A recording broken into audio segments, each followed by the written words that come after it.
കേരളത്തിൽ കഴിഞ്ഞ കുറേ നാളുകളായി ഒരു വലിയ നരേറ്റീവ് സംസ്ഥാന സർക്കാരും അതുപോലെ CPM നേതാക്കന്മാരും പ്രചരിപ്പിക്കുന്നുണ്ട്. കഴിഞ്ഞ കുറേ നാളുകളായി ഉള്ള ചർച്ചയാണ്. കേന്ദ്രം കേരളത്തെ അവഗണിക്കുന്നു. 2 ദിവസം മുമ്പ് മുഖ്യമന്ത്രി പറഞ്ഞു കേന്ദ്രം കേരളത്തെ അവഗണിക്കുകയാണ്. മന്ത്രിമാരെല്ലാം അത് ഏറ്റുപാടുന്നു. CPMന്റെ നേതാക്കന്മാർ അത് പറയുന്നു. ചില കോൺഗ്രസിന്റെ നേതാക്കന്മാർ ഇത് കേട്ടത് പറയുന്നു.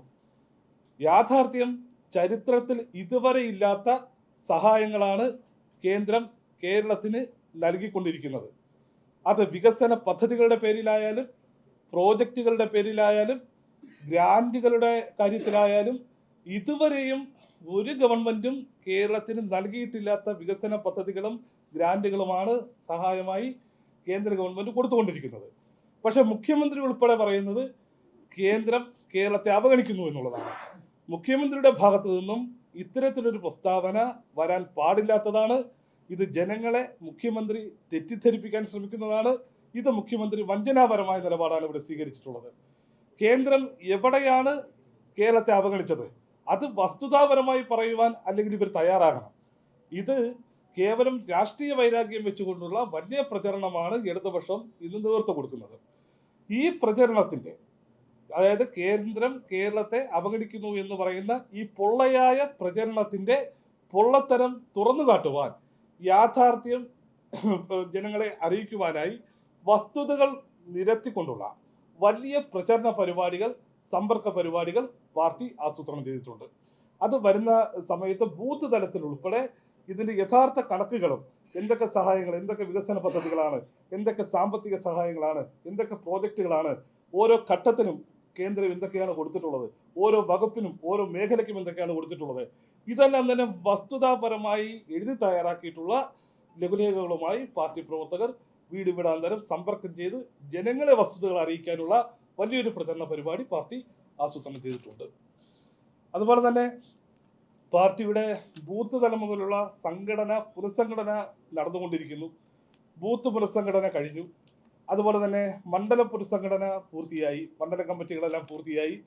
ജില്ലാ ഘടകത്തിൽ ജില്ലാ അധ്യക്ഷന്മാർ മാത്രമാണ് നിലവിൽ വന്നിട്ടുള്ളത്. സംസ്ഥാന അധ്യക്ഷൻ വന്നതിന് ശേഷമാണ് ജില്ലാ കമ്മിറ്റികൾ നിലവിൽ വരേണ്ടത്.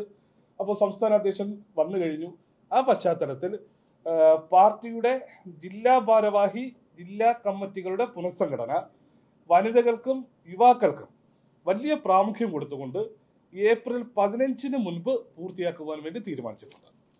ജില്ലാ കമ്മിറ്റികളുടെ പുനഃസംഘടന. അതോടൊപ്പം തന്നെ തദ്ദേശ തെരഞ്ഞെടുപ്പുമായി ബന്ധപ്പെട്ട തയ്യാറെടുപ്പ് പ്രവർത്തനങ്ങൾ കഴിഞ്ഞ കുറെ മാസങ്ങളായി പാർട്ടി തുടങ്ങിയിട്ടുണ്ട്. അതേപ്പറ്റിയെല്ലാം പാർട്ടി കോർ യോഗത്തിൽ വിശദമായി ചർച്ച ചെയ്തു. അത് ഊർജിതമാക്കുവാൻ വേണ്ടിയിട്ടുള്ള നടപടികളും പാർട്ടി തീരുമാനിച്ചിട്ടുണ്ട്. ഇത്രയും കാര്യങ്ങളാണ് ഇന്നത്തെ യോഗത്തിൽ പൊതുവായി ചർച്ച ചെയ്തത് നിങ്ങളുടെ മുന്നിൽ വെക്കാനുള്ളത്.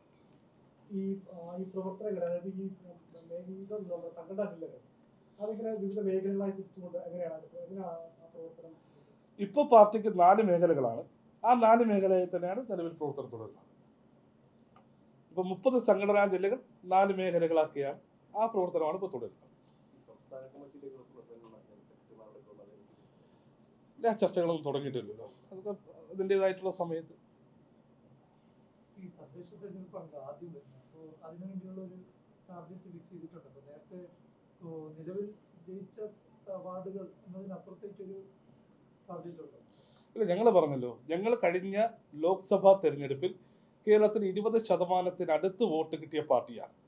എല്ലാ ഗ്രാമങ്ങളിലും നമുക്ക് BJPക്ക് ശക്തിയുള്ള പ്രത്യേക കേന്ദ്രങ്ങളില്ല.